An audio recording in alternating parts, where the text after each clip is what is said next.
Hello everyone, welcome to my channel.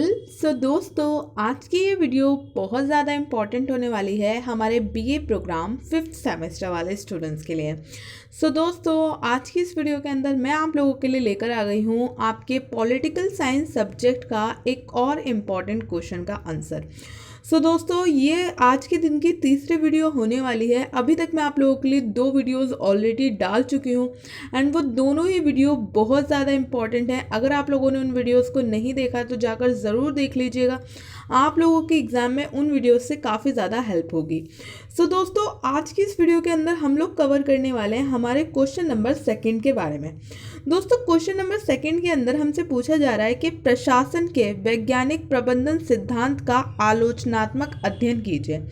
यानी कि दोस्तों, जो साइंटिफिक मैनेजमेंट थियोरी है एडमिनिस्ट्रेशन की, उसके बारे में आपको बताना है, उसका आलोचनात्मक अध्ययन आपको करना है। दोस्तों, इस क्वेश्चन से रिलेटेड सारे पॉइंट मैं आप लोगों के साथ वन बाय वन करके डिस्कस करने वाली हूँ। एंड दोस्तों, अभी तक मैं आप लोगों को इस क्वेश्चन पेपर में से क्वेश्चन नंबर 1 भी अच्छे से कवर करा चुकी हूँ। क्वेश्चन नंबर 2 भी मैंने आप लोगों के लिए अब वीडियो डाल दूंगी एंड क्वेश्चन नंबर 3 भी मैंने आज आप लोगों को करा दिया है। क्वेश्चन नंबर 4 भी मैं आप लोगों को आज कंप्लीट करा चुकी हूँ एंड दोस्तों, क्वेश्चन नंबर 5 भी मैंने आप लोगों को करा दिया है। दोस्तों, 5 क्वेश्चन मैंने आप लोगों को अभी तक करा दिए हैं एंड दोस्तों, ये पांचों बहुत ज़्यादा इंपॉर्टेंट क्वेश्चन है। इसके अलावा जो अदर क्वेश्चन है उनकी वीडियोस भी लाने की पूरी कोशिश करूँगी, बस आप लोग मुझे थोड़ा सा टाइम दीजिए, उसकी वीडियोस भी मैं आप लोगों के लिए जल्दी ही लेकर आऊँगी। तो दोस्तों, उम्मीद करती हूँ कि अभी तक मैंने आप लोगों के लिए जितनी वीडियोस डाली हैं आप लोगों ने उन वीडियोस को अच्छे से फॉलो किया होगा। एंड दोस्तों, बहुत ज़्यादा मैंने आप लोगों के लिए मेहनत की है, तो आप लोग भी प्लीज़ मुझे ज़्यादा से ज़्यादा सपोर्ट कीजिए ताकि मुझे अच्छा से पता चल सके कि जो चीज़ें मैं आप लोगों के लिए ला रही हूँ वो आप लोगों को पसंद आ रही हैं या नहीं। तो आज के इस वीडियो में मैं आपको 100 लाइक्स का टारगेट दे रही हूँ, प्लीज़ इस टारगेट को कंप्लीट कर दीजिएगा। एंड चलिए फटाफट से हम चलते हैं हमारे आंसर की तरफ, वन बाय वन करके सारे इंपॉर्टेंट पॉइंट को डिस्कस करना शुरू करते हैं।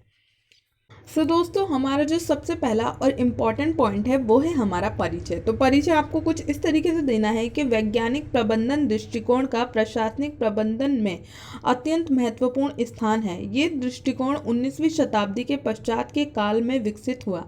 वैज्ञानिक प्रबंधन दृष्टिकोण यांत्रिक प्रगति के कारण उभरती हुई जटिल स्थिति का अध्ययन करता है। फ्रेडरिक विल्सन टेलर को वैज्ञानिक प्रबंधक के पूर्वजों में से एक माना जाता है, जिन्होंने शोध का मार्ग को खोला है। F.W. टेलर का जन्म जर्मनी के एक शहर में 20 मार्च 1856 को हुआ था। उन्होंने यूरोप के 2 राज्यों से अपने अनुभव प्राप्त किए। एक वास्तुकार होते हुए उन्होंने कई पद्धतियों के सुधार में अनेक कार्य किए तथा कई उपकरणों का निर्माण किया।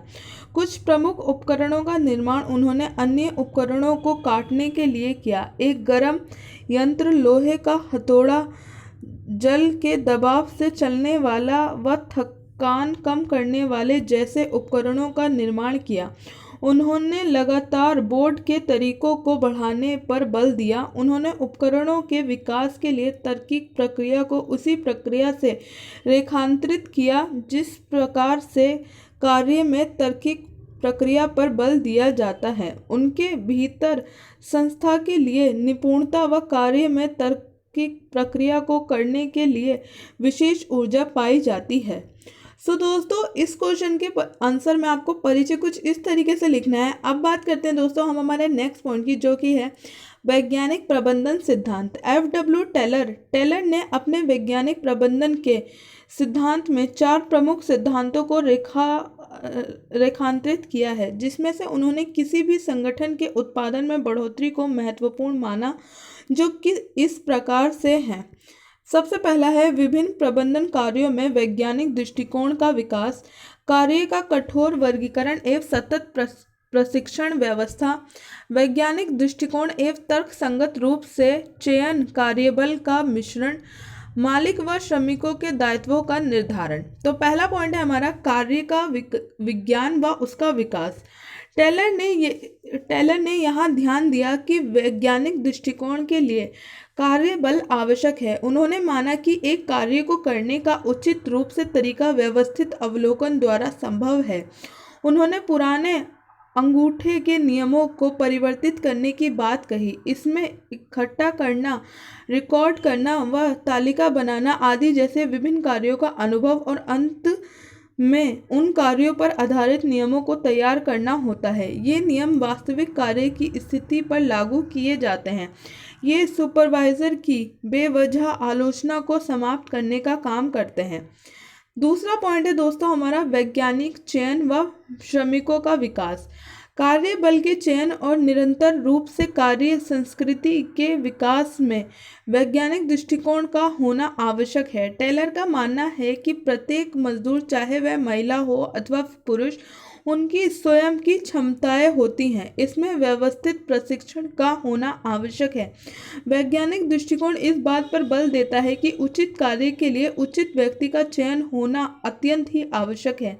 एक उचित पर्यावरण को बनाया जाए ताकि श्रमिक नए तरीके, उपकरणों व स्थितियों को भरपूर जोश के साथ स्वीकृत कर सकें। श्रमिकों के लिए अवसरों को पैदा किया जा सके ताकि उनके भीतर की क्षमताएं उभर सकें। कार्य विज्ञान का संयोजन एवं श्रमिकों का वैज्ञानिक चयन। टेलर द्वारा वैज्ञानिक प्रबंधन का तीसरा सिद्धांत पहले व दूसरे सिद्धांत का मिश्रण है, इसलिए इन्होंने इसके साथ लाने एवं कार्य विज्ञान में विज्ञान चयन करने तथा कार्यबल के विकास पर जोर दिया है। इसने वैज्ञानिक प्रबंधन की योजना को आधार प्रदान किया, विकास पर जोर दिया, जिसने वैज्ञानिक प्रबंधन की योजना को आधार प्रदान किया। श्रमिक एवं प्रबंधन उत्तरदायित्व का बंटवारा। टेलर ने इस बात पर बल दिया कि मालिक एवं श्रमिकों के मध्य में विभाजन एक संवाहक पर्यावरण में साझा जिम्मेदारियों के साथ हो। प्रचलित अभ्यासों में संगठन में उत्पन्न हुए किसी भी समस्या के उत्पन्न में श्रमिकों को ही दोष दिया जाता है। अंततः टेलर ने इन दोनों के मध्य समान उत्तरदायित्व के विभाजन को महत्व दिया, जो कि एक भाग के अधिक भार को कम करने में मदद कर सकता है। इस प्रकार की साझा जिम्मेदारियां एक चिंता मुक्त वातावरण का निर्माण करने में सहायक होती हैं। दोस्तों टेलर ने बेसिकली चार चीज़ें बताई हैं अपने सिद्धांत के अंदर। ये चारों पॉइंट मैंने आप लोगों के साथ अच्छे से डिस्कस कर लिए हैं दोस्तों। ये चारों पॉइंट आप लोगों को अच्छे से ध्यान रखने हैं। अब बात करते हैं दोस्तों हम हमारे नेक्स्ट पॉइंट की, जो कि है वैज्ञानिक प्रबंधन आंदोलन। प्रबंधन के विषय में सर्वप्रथम बात करने वाले व्यक्ति लुई वेड्रिस 1910 में थे। टेलर ने अपने वैज्ञानिक प्रबंधन के सिद्धांतों का सार्वभौमिक व्यवहारिकता पर अधिक बल दिया। उन्होंने महसूस किया कि उनके कार्यों में वाणिज्य प्रबंधन के पूरे क्षेत्र को ढका हुआ है। टेलर के द्वारा विकसित तकनीकों को टास्क सिस्टम या टास्क प्रबंधन का नाम दिया गया है। उनके विचार को बड़े पैमाने पर सहकर्मी द्वारा विकसित किया गया है, जिसमें हेनरी ग्रेट, फ्रैंक गिलबैथ और लिलियन गिलबैथ आदि शामिल थे। इस प्रकार से वैज्ञानिक प्रबंधन स्वयं में एक आंदोलन बन गया और इसने संगठन में पहले व्यवस्थित सिद्धांतों के रूप में छाप छोड़ी। इसने वैज्ञानिक एवं वैकल्पिक सिद्धांतों के प्रयोग द्वारा विभिन्न औद्योगिक संगठनों को एक उपाय प्रदान किया था। सन 1917 के उपरांत बोल्शेविक क्रांति की समाप्ति के पश्चात ही लेनिन ने टेलर की पद्धति रूस में प्रारंभ की। इस व्यवस्था को यह एक पूंजीपतियों के शोषण के सूक्ष्म क्रूरता का मिश्रण है और सबसे बड़ी वैज्ञानिक उपलब्धियों की विविधता है के संदर्भ में देखा गया है। टेलर के विचारों व तकनीकों ने गति प्राप्त की तथा रूस से बाहर समर्थन प्राप्त किया। शीघ्र ही तार्किक आंदोलनों को कम्युनिस्ट दल ने पूर्ण समर्थन प्रदान किया। इसके अलावा टेलर के विचारों को शिक्षा के पाठ्यक्रमों में तथा अन्य कार्यों के प्रसार हेतु इंजीनियरों के प्रशिक्षण में भी सम्मिलित किया गया। रिहान हाइट बेंस्ट्रिक ने अपनी पुस्तक कार्य का प्राधिकरण और उद्योग यानी कि work and authority and industry में कहा है कि प्रत्येक श्रमिक के उत्पादन की कार्य क्षमता को अधिकतम करके वैज्ञानिक प्रबंधन में मालिकों व श्रमिकों की आय को भी बढ़ाया जा सकता है। अंततः पूंजी व श्रमिकों के मध्य पूंजी व श्रमिकों के मध्य के सभी संघर्षों को विज्ञान के माध्यम से सुलझाया जा सकता है। सो दोस्तों, आप लोगों को ये सेकंड पॉइंट भी ध्यान रखना है। बेसिकली सेकंड पॉइंट के अंदर बताया गया है कि जो टेलर द्वारा प्रतिपादित वैज्ञानिक प्रबंधन सिद्धांत है वो कितना ज़्यादा फेमस हुआ एंड कैसे कैसे किस किस कंट्री ने उसे अपनाया। तो दोस्तों, वैज्ञानिक प्रबंधन आंदोलन कैसे बना, इस चीज़ को भी आपको ध्यान रखना है। ये पॉइंट भी आप लोगों के लिए बहुत ज़्यादा इंपॉर्टेंट है। अब बात करते हैं दोस्तों हम हमारे अगले पॉइंट की, जो कि आप लोगों से बहुत ज़्यादा इंपॉर्टेंट है, आप लोगों को ध्यान रखना। यह है आलोचना और मतभेद। वैज्ञानिक प्रबंधन की आलोचनाएं निम्नलिखित आधार पर की गई हैं। इसकी आलोचना इस आधार पर की गई है कि ये केवल संगठनों के निम्न स्तर पर बल देता है तथा उच्च स्तर पर संगठनों के सभी मुद्दों की अवहेलना करता है। इसीलिए ये दृष्टिकोण संगठन के एक समूह के कारकों की अवहेलना करता है जो कि संगठन के कार्य के लिए अत्यंत आवश्यक है। दूसरा पॉइंट है हमारा, वैज्ञानिक प्रबंधन सिद्धांत संगठन के मानवीय पक्ष की अवहेलना करता है। ये संगठन के औपचारिक ढांचे की ओर अधिक बल देता है और अनौपचारिक पक्ष को पूर्ण रूप से नज़रअंदाज करता है, जो कि संगठन की व्यवस्था के लिए आवश्यक पहलू है। ये श्रमिकों को मशीन की भांति समझता है। सामाजिक व मनोवैज्ञानिक कारक एक कार्य के प्रबंधन में अपनी भूमिका निभाते हैं। वैज्ञानिक प्रबंधन सिद्धांत इसके महत्वपूर्ण पहलुओं पर बल नहीं देता है। तीसरा पॉइंट है हमारा, कई विद्वानों ने वैज्ञानिक प्रबंधन की आलोचना करते हुए कहा है कि यह मानवीय प्रेरणा कई विद्वानों सॉरी गाइस, यहाँ पे लाइन थोड़ी सी रिपीट हो गई है। कई विद्वानों ने वैज्ञानिक प्रबंधन की आलोचना करते हुए कहा है कि मानवीय प्रेरणा की संकल्पना को सरल बना देता है। टेलर ने सामाजिक एवं मनोवैज्ञानिक कारकों के बजाय मौद्रिक कारकों पर अधिक बल दिया है। हॉथनर के प्रयोग ने इस बात को प्रकट किया कि जो कारक एक संगठन के स्वास्थ्य कामकाज में उत्तरदायी होते हैं वह साधारणतः मौद्रिक कारकों से भिन्न हो सकते हैं। टेलरवाद को श्रमिक संघों ने कड़े विरोध का सामना करना पड़ा है। उदाहरण स्वरूप मानसिक क्रांति की अवधारणा मालिकों व श्रमिकों के मध्य सहयोगपूर्ण संबंधों के निर्माण का प्रयास करता है, जो कि श्रमिक संघों की भूमिका को प्रासंगिक बना देता है, किंतु ये पूर्ण सत्य नहीं है। ये मैनेजरों के समूह द्वारा थोपा गया है, जो कि मैनेजरों के धैर्य को कम करता जा रहा है तथा इससे जिम्मेदारियों के बंटवारे पर बल दिया है। प्रोफेसर रॉबर्ट हुक्स ने कहा कि वैज्ञानिक प्रबंधन केवल मशीनी तथ्यों पर बल देता है, वह सामाजिक व मनोवैज्ञानिक कारकों तथा अनुस्थापना की अवहेलना करता है। सो दोस्तों, ये 5 पॉइंट हैं जो कि आलोचना के तौर पर कहे गए हैं वैज्ञानिक प्रबंधन सिद्धांत के बारे में।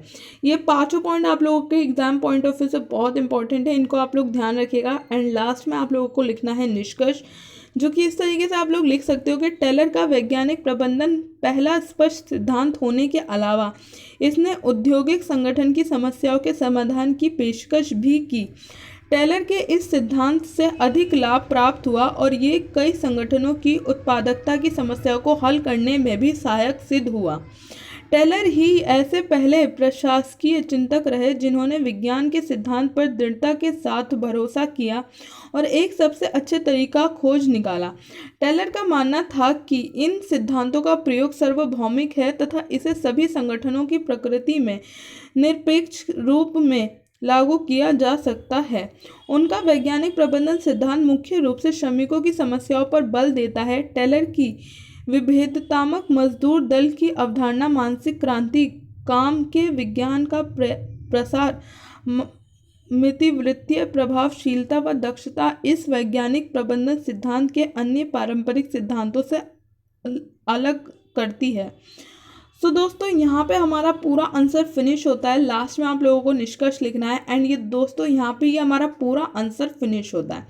सो दोस्तों, वैज्ञानिक प्रबंधन सिद्धांत यानी कि scientific management theory of administration, अगर ये क्वेश्चन आपके एग्जाम में आता है सो दोस्तों आप लोगों को इस वाले आंसर को अच्छे से ध्यान रखना है, इस तरीके से आप लोगों को इस क्वेश्चन का आंसर देना है। उम्मीद करती हूँ दोस्तों आप लोगों को सारे पॉइंट अच्छे से क्लियर हो गए होंगे। अगर आप लोगों को कोई भी प्रॉब्लम हो तो आप लोग मुझे बता सकते हैं। एंड दोस्तों आज की इस वीडियो के अंदर बस इतना ही। अगर ये वीडियो आपको अच्छी लगी हो तो प्लीज़ इस वीडियो को लाइक कीजिएगा, शेयर कीजिएगा अपने दोस्तों के साथ।